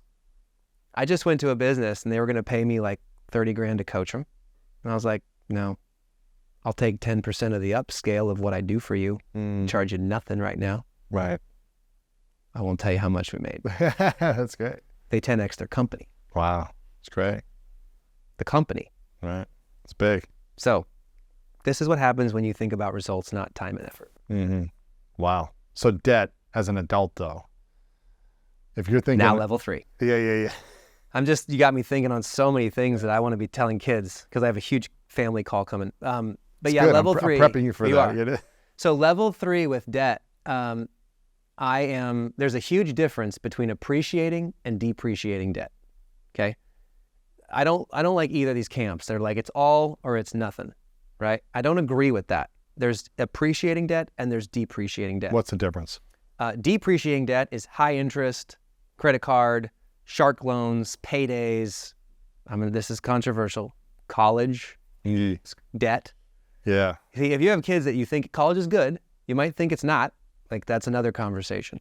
But if you're going to do the college route, you should pay for the last half of college, dollar for dollar, for whatever your kids save and make for it. So now they're hunting for scholarships. They're having multiple Grants. jobs and grants. Yeah. They're creating value. They're owning it. And you pay for the last half because 82% of college kids never get the degree and they get all the debt. Oh, man. Okay. Or I'm sorry, 56% don't graduate but get the debt. 82% never have a job related to their degree. Yeah, I was that for which sure. is even worse. Yeah. So those are depreciating in a way. Appreciating debt is like, even car loans is a depreciating asset. Yeah. The car's not going up in value, it's going down. You keep paying the same payment. Yep. Now, home or business, if you're secure in it, you can cover the payments of it long term. Those are appreciating over time. That's a good thing, right? As long as you're financially competent and you're having really good value creation, right? Like, you shouldn't have a mindset for your career as like, I'm just going to make X amount until I retire at age whatever.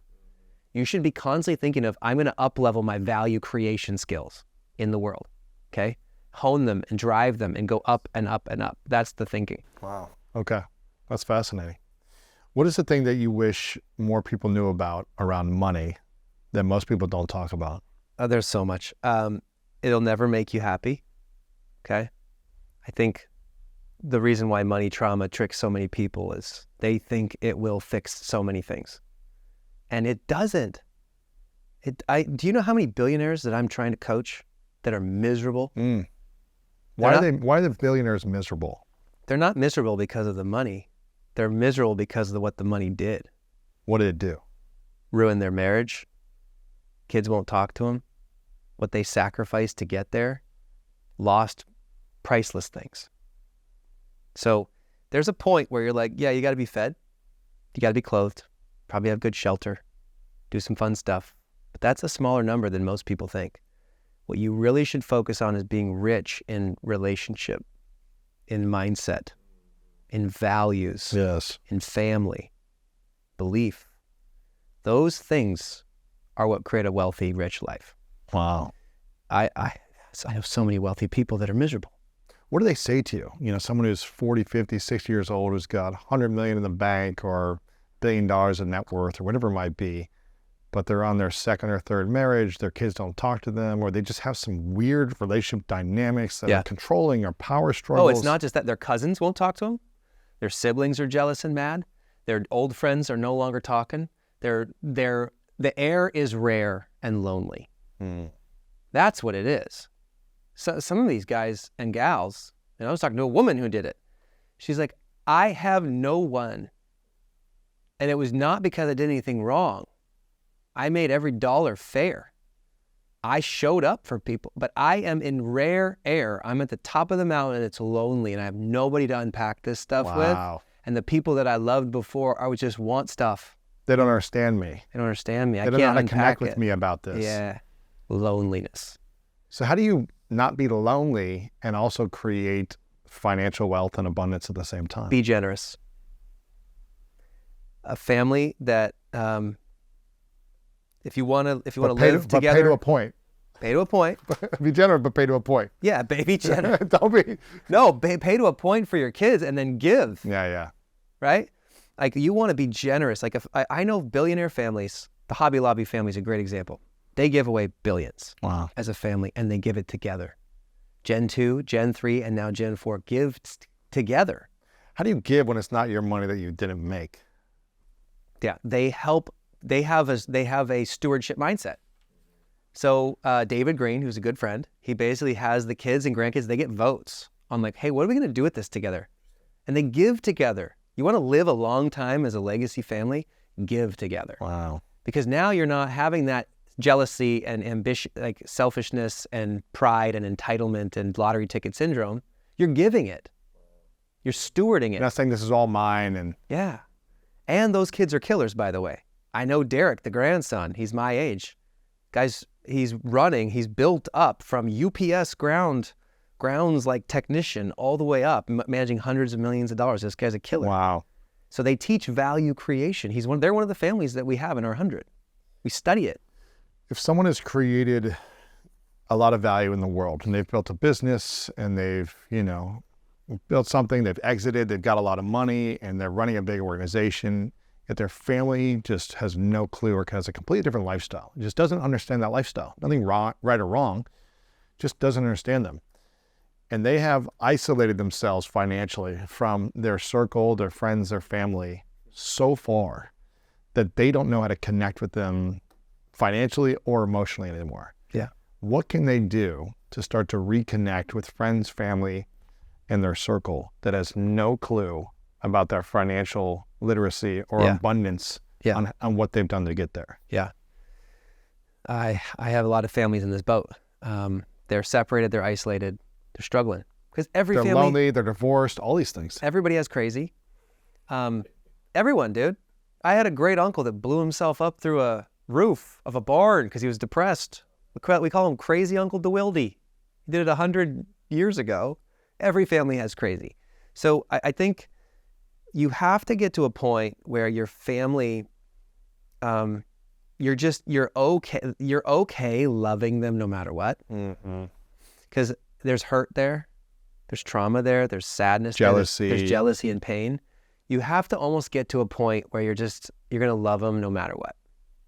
And you have good boundaries, but you have like good relationship and you're making the effort, okay? I tell this to families all the time.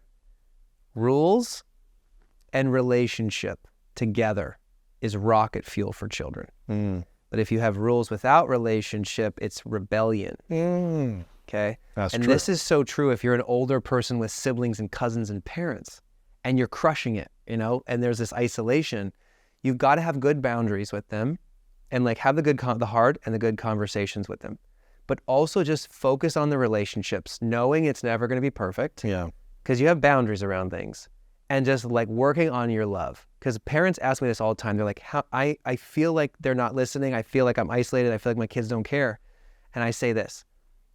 When you go fishing if you're trying to build a relationship with your kid, you get points for fishing, not catching fish. Every time you drop the lure and cast the rod, you win. You get points. You have to see it that way, even if they're not biting. And that's true in every relationship. You texting a friend that you know has been struggling or just checking in with someone, the first person to ask for forgiveness in a marriage wins. First person to say, sorry, will you forgive me, wins. Wow. Okay, even no one wins in marriage, but you get the point. Right, yeah. These are acts of worship. They're acts of sacrifice. They're fishing. They're like casting the line out. That's what leaders do. And so if you're feeling this way in any situation in your family that's painful, just remember that like you get points for like casting the line. Yes, that's beautiful. This is an interesting one. I've got a few more questions for you. This one's about choosing your partner, marriage. What are 3 money questions you should ask the person you're dating and potentially going to get married to before you get married to do your best to set yourself up for harmony and financial peace in the marriage? A lot. I have more than about 10. One of the best first ones you can talk to someone with is unpack where they came from. So the question is, how did you grow up around money? And what does money mean to your family? What did it mean to you growing up? You're going to hear a lot. You're going to know if it was silver spoon or if it was hard knock. Right. You're going to hear if it was entitlement or if it was value creation or if it was scarcity, right? Those things manifest themselves all throughout marriages and relationships. And often we find opposites. And if someone is an abundance, the hoarder finds the saver. Yeah. What happens when you're an abundance, generous person, value creation individual, and you somehow attracted a person who is scarcity, Hoarder. Insecure, hoarder. They went from frugal to cheap. Yeah, exactly. What happens in a marriage when you have those opposites of financial abundance versus scarcity in marriage? It can be one of the biggest fights. It is one of the number one causes of divorce. Wow. When you have an inalignment on money. And so you have to have So you got to have those questions. real conversation, like real. Like, hey, what we have together, how we buy things, how we make these decisions on investment, house, car, college, like, we both see the accounts together. It's not you get your own account, I actually say, no, you bring these things together and you have real conversation because it's a partnership, right? I know you're going to ask me about prenups, but what I'm saying is okay, here's my answer on prenups. Yeah. You should always marry somebody who's worth more than half your crap. What do you mean by that? Always marry somebody who is worth way more than half your crap if it goes wrong. So, okay, who has, I don't know what that means. I'm just kidding. There's always margin on this. Yeah. But I'm saying like Shit. so many, and I know we jumped to prenup. Like, Yeah, it's all good. What is, you got to be careful though, because there's a way to do a prenup that's bad and a way to do a prenup that's good. what's the difference? Okay, a bad prenup is where you're literally like, here's mine, here's yours. And this is my insurance if I don't like you anymore. Right. That's bad. But if there's a way to like protect like the children in a situation, if there's a way to say, hey, this is set aside for our future family, regardless, this is set aside for investment and generosity and giving, like here's not me protecting myself from you. Here's me protecting our future legacy. Wow. There's a difference, okay? And this is a longer conversation. Sure. But you got to have those questions about how someone was raised around money, their viewpoint of money, where they want to go in their family. Like, do they want to be at home raising the kids? Do they want to be working, growing, and being working really hard to provide? Yes. And what are we going to do if we're both working really hard to That's provide? right. You got to have those conversations, because then it's like, well, then do you want someone else raising children? Are you both okay with that? These are hard conversations, man. You got to make sure you're in alignment. That's right. And the beautiful thing I think about starting from like a point together is that everything you build together is now together. You get to celebrate in that. Mm-hmm. But when you got married, I'm assuming you were making more with your business 12 years mindset. ago, I was still on the lower end, thankfully. So you weren't like balling and she was like making 35 grand a year as a teacher. And Yeah, I was just a few years out of college, maybe 3 years out of college, 4 years. And I was doing fine. yeah, It was 6-figure, not 7 or 8 or 9. right. Okay, I It's get still it. a big gap. Yeah. Yeah. It's a gap. But again, I was like, you know what? We're going to start from scratch. And Really? Yeah. We're going to build together everything we have. When 50% of marriages end in divorce, do you think people should talk about a prenup or have the conversation around what that could look like What to did make Bill sure? Burr say? A friend of mine, Bill, he said, why do you get married? It's like jumping out of a plane with a parachute that 50% of the time won't open. You know, it's, Oh, the hope that it works. you right? hope it opens. Yeah, it's like, he's like, you're crazy for getting married. This is before he got married. Yeah. No, I mean, I honestly don't know what I think on a prenup. Like, I've had so many different valuable points on both sides. But I'm assuming a lot of the families that you've coached or worked with, half of them have gone through a divorce when there's been a lot of money in the bank. Yeah. And there's been a lot of I have pain. dear and friends going through trauma. it right now. There's pain and trauma for months and years of figuring out who gets what Yeah. of the material wealth. Yeah. And that causes wounds and anger and resentment, all these things. And spoiling and entitlement and victimhood of the children. And could you eliminate by getting alignment early on of, hey, listen, if for whatever reason this doesn't work out in the future, Yeah. how do we create a win-win? Yeah. Is there a conversation that should be had around that? Or you think just suffer in 20 years when you get a divorce and just, if it doesn't work out, just put your kids through trauma, put yourself through trauma without having clear agreements. Yeah. If we're not able to work this out in a loving way together, then we've got to, this is the way it should be. Let's agree on this. I don't know. I mean, I've heard so many different things, man. I know you want me to drop on one side or the other, but I'll tell you, my wife and I have had very difficult times, marriage times, Really? health, hard. Really? You have a miscarriage and you can't like grieve it. 1 in 5 women have had it. Wow. They're trying to have children. Like, that's just one example. Yeah. You know, crazy death issues of close people to us, business, just multi-year burning hundreds of thousands of dollars a month and driving and hurting and deep pain and 100 hours a week work. That's tough on a marriage. We've had tough. But when we got married, it was like, we're burning the ships. Wow. That's cool. I asked my grandpa, we should end on this because I know I got to jump too. My grandpa, 91 years old, the legend grandpa, the billionaire bank, gave it all away. He's going to die with almost none. Wow. It's unbelievable, man. I was with him. 2 weeks ago. I flew up from Phoenix to Oak Harbor, Washington to be with him for the day because I knew if I didn't, I'd regret it because he's coming to the end. He was married to my grandma for 67 years. Wow. She just passed a couple years ago. And he's like waiting to go be with her, right? He's like, I'm ready to go see grandma. And I remember I asked him what's his best advice. But first I said, hey, did you ever think about divorcing grandma? In 67 years, has it ever crossed your mind? He goes, divorce? No. Murder? Yeah. Oh my God. But divorce? Never. Like, he's like hilarious. And there was this, but it shows the resiliency of it, you know? He's like, we've been to hell and back through war, and we raised incredible kids and grandkids and great-grandkids. If I'd have blown up that dynamite years ago, I'd never seen your face. Wow. And I said, okay, what's your best advice? Best advice from a 91-year-old man who's seen the whole world. He said, take things positively. That was it. Wow. Take things positively. The best relationship, and especially when it comes with money. You win or you learn. You don't win or lose. Every expense in your life is an investment. This is taking things positively. Employees, they're not expenses. They're investments. You lose money on something, you screw up, you make a mistake, guess what? That's a powerful PhD you just got. Right. And there, sometimes my price tags have been millions. But you have to take things positively. You have to take things positively with your children. Take things positively with your partner. Everything has to be taken in that optimistic, abundant gratitude light. Yes. If not, you'll spiral out of control, start blaming each other, start thinking about that eject button, start thinking about like, this is all my money, right?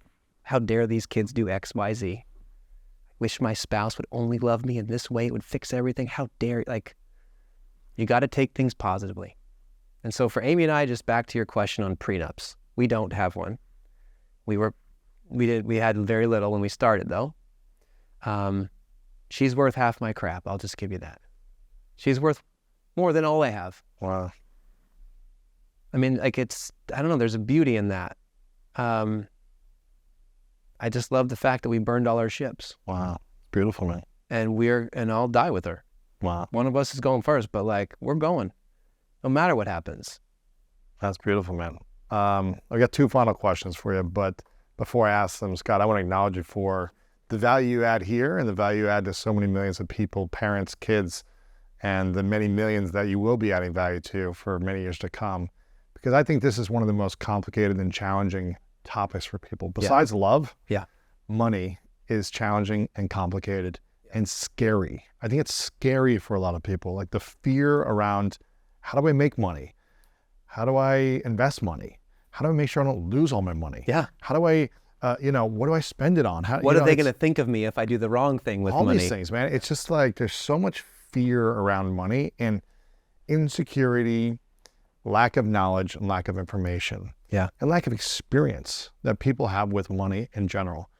And, I think love is the greatest thing to explore, but money is a thing that we live with every single day as well. Yeah. And it causes a lot of trauma and sadness in people's lives. And it hurts relationships a lot more than it does help relationships. Yep.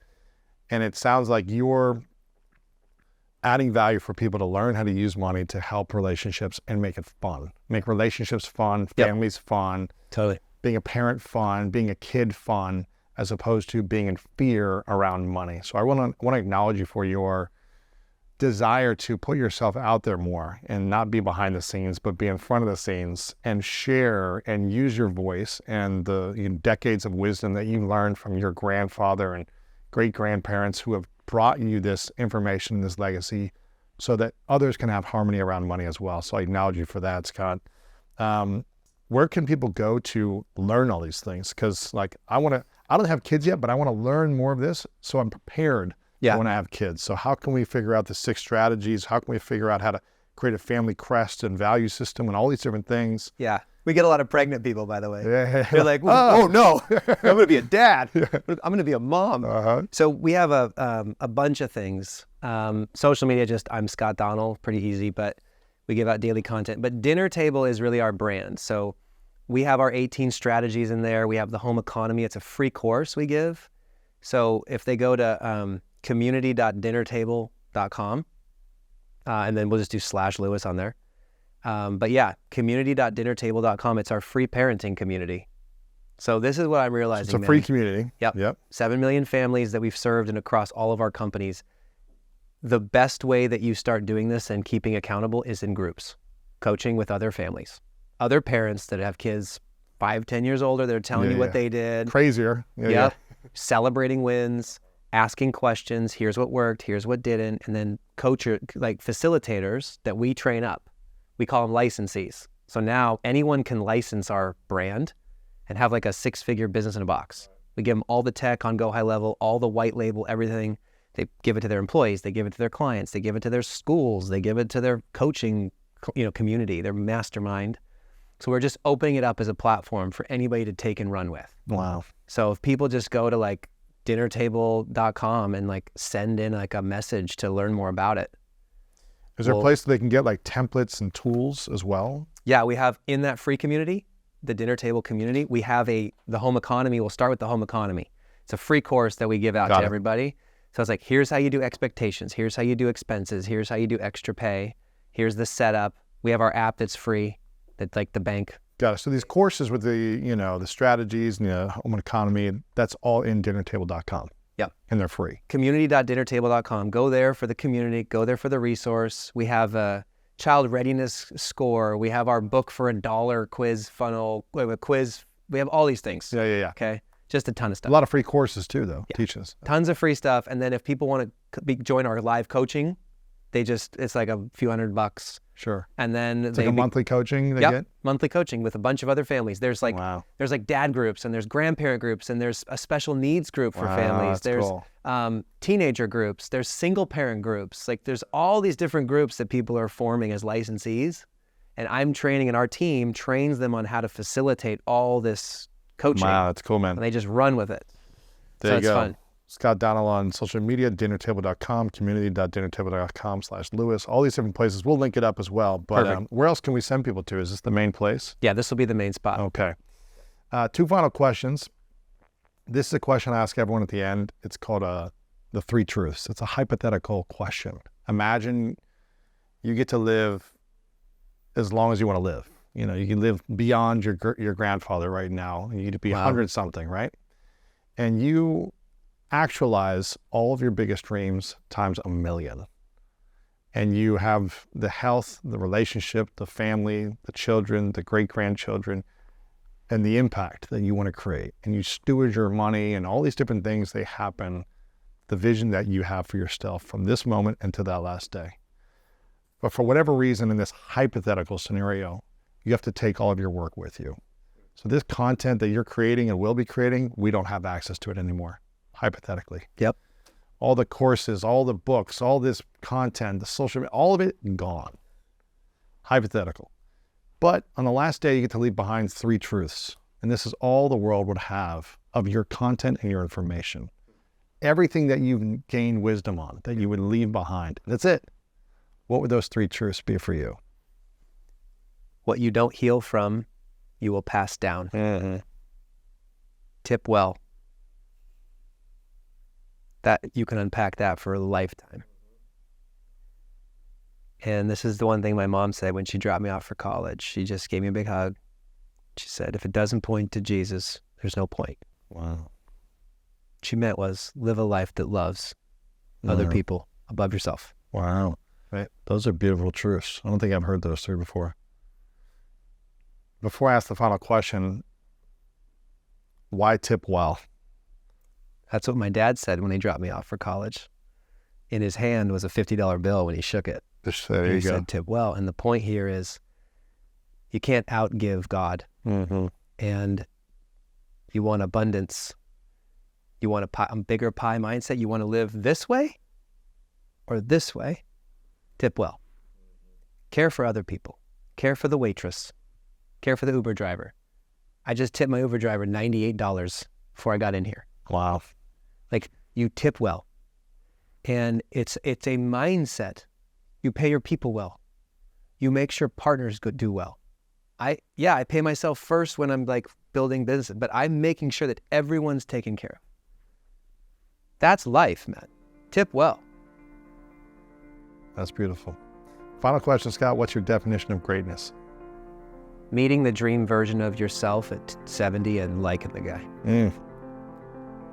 There you go, Scott Donnell. Thanks, man. Appreciate you. We actually have a system of doing that to our kids over and over, and then we wonder why so many teens and adults feel so awful about themselves. Well, when you reflect back to a kid that they're a bad kid during the stage they're forming their identity, that will stick with them.